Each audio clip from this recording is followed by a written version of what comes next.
Hey everyone, it's Amy and it is Thankful Thursday.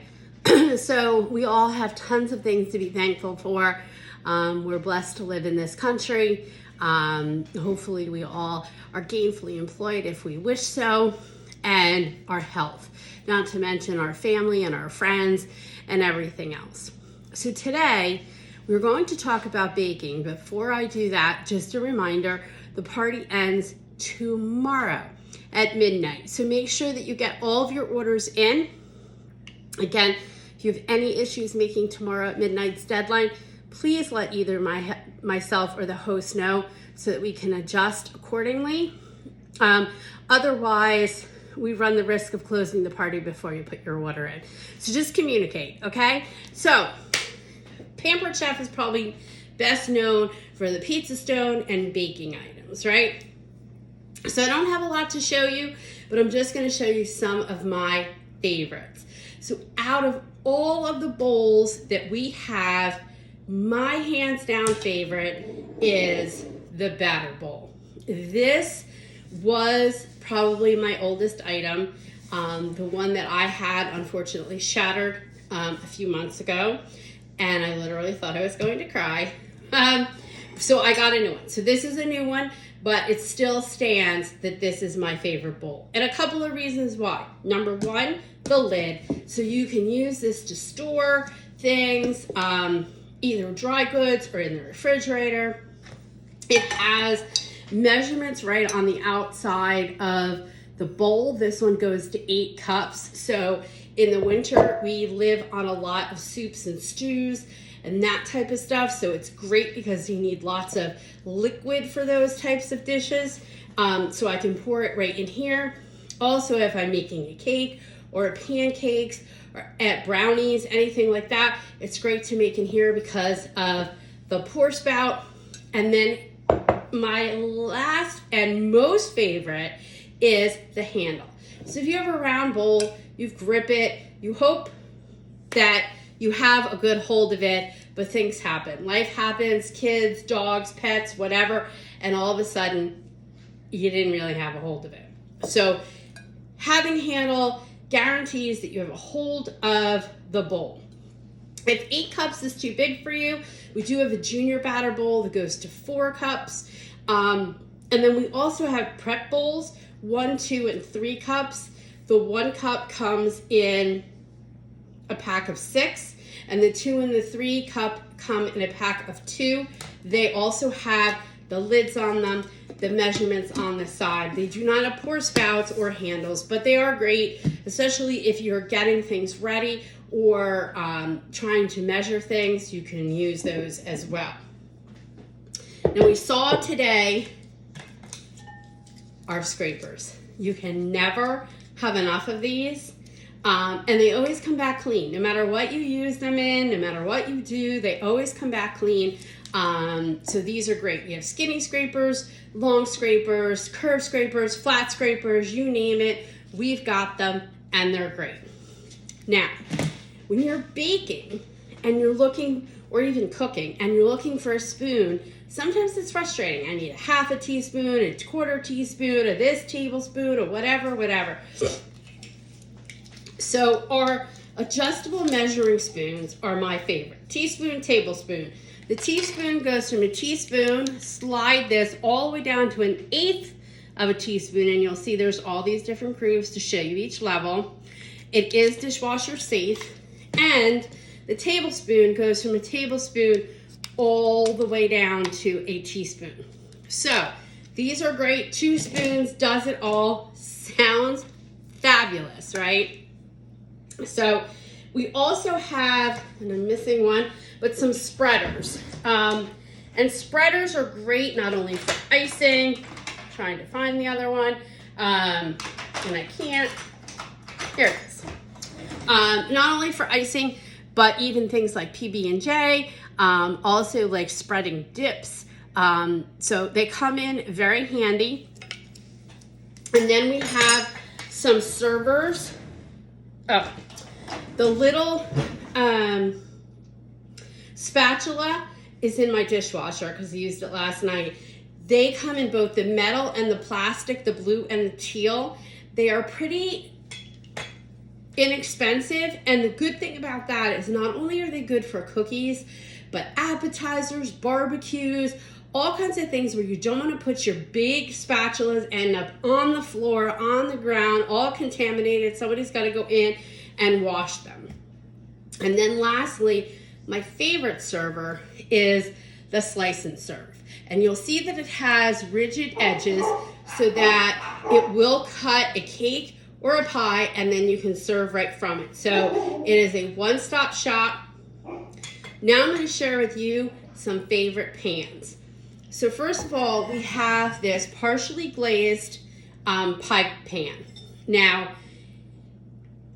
if you ever have trouble baking pies where your crust is still like gummy and not necessarily cooked, stoneware is the answer. Stoneware will ensure that you have a crusty bottom of your pie, which is what you want, right? And even if it's a quiche or whatever, or a tart, you want that bottom to be crispy. You don't want it to be mushy. If for whatever reason you don't need another pie pan, can't afford it, whatever the situation is, you can take your normal pie pan and put it on top of a pizza stone, a bar stone, and you're gonna get the same effect. Okay, so that's my tidbit for the day. We also have a very fun pan called our Secret Center Surprise Cake Pan. It's a mouthful to say, but it's fun to use. So you get 2 cake pans that kind of look like flowers, and you have some options. You can obviously just make a flower cake, or you can put this in it and have a well so that when you cut into it, you have sprinkles or icing or jelly beans or whatever come out of it. And how you would use it is you would turn this upside down and put it in this like octagon shape in the middle of the cake pan. You put 2 cups of batter so that it covers enough so that when this cake cools, you have a well and not a donut, okay? And then you take this out, and then you can fill the cake with whatever you want. The other option is a surprise in every slice. So you would, in theory, cut the cake the way the cake pan is, and you would do the same. You would turn this upside down on the outside of the octagon, and you would put whatever remaining batter you had in this layer. Then again, when the cake came out, this would come out, and you could fill this with whatever you wanted. This really goes as far as your imagination. I had somebody who made 1 layer, a meatloaf. She put cheese in all of these.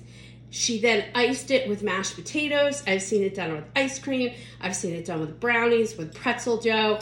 It really can be cornbread. It can be done with anything that you want. And it's a lot of fun for your kids to help, right? So we also have a very fun donut pan, and we have some awesome donut recipes. And when you're not making donuts, you can make little ring cakes, little Rice Krispie wreaths, and all kinds of other fun stuff. And then the last thing I talk about is muffin pans. And muffin pans, kind of like our brownie pan, can be used for so much more than what it says.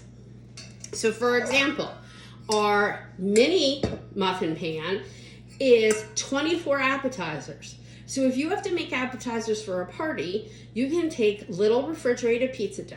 You don't have to make it, just go to the store, buy the tube that scares the you-know-what out of you when you open it, put a little piece in each, some sauce, some cheese, whatever topping you like, pepperoni, sausage, meatballs, vegetables, whatever. You have 24 mini pizzas. You can do the same thing with soft shell tacos. Put a tortilla in each of these, put some taco stuff, you have little taco cups. There's tons of things that you can do with this. And then conversely, we have our Texas style muffin pan, which happens to also be in my dishwasher. And that is great for making dinner. A lot of people say, I have picky eaters in my house. They won't eat what I make for dinner. And sometimes that's true, and sometimes not. If you said, let's have Mexican food, everybody might agree, but somebody wants less of this and more of that. And that's where that muffin pan can really come and play where you can say, you know, you have chicken, you have beef, whatever. You can also, again, do little pizza cups and all different kinds of stuff. I did crustless quiches last night. That's why it's in the dishwasher with ham and cheese. So there's tons of things that you can do with it besides just muffins. And the last thing I want to talk to you about before I sign off is we have some reusable Ziploc bags. So if you think about how much Ziploc bags we use, and I know these new reusable bags are kind of all the rage. I'm sorry, I'm gonna sneeze. Sorry. And I've heard that some of them on the market are very hard to open and close. So this is our snack bag. It is very easy to open and close. It has big teeth. Sorry, I was supposed to show you those. All right, so it's very easy to use. And these last for up to 3 years. So you think about how much you would save. So we have our snack size bag. We have a quart size bag. We have a large bag. And then we have the must needed sandwich bag, which opens up like this. You can put your sandwich in for you or your spouse or your kids that are going off to work and school, and so that they can keep this sandwich good. Now, these, because they will seal very great, you can put this in a cooler. It's not going to get all messed up. Again, if you camp, these are probably great. The only thing I would say is turn them inside out when you wash them when you're done. So you guys, I am so happy that you partied with us this week. I can't believe tomorrow it's over. And I hope that you have enjoyed my favorite Pampered Chef things and how I use them. Enjoy the rest of your Thursday night, and remember to get your orders in by Friday at midnight. You guys have a great night. Bye, everyone.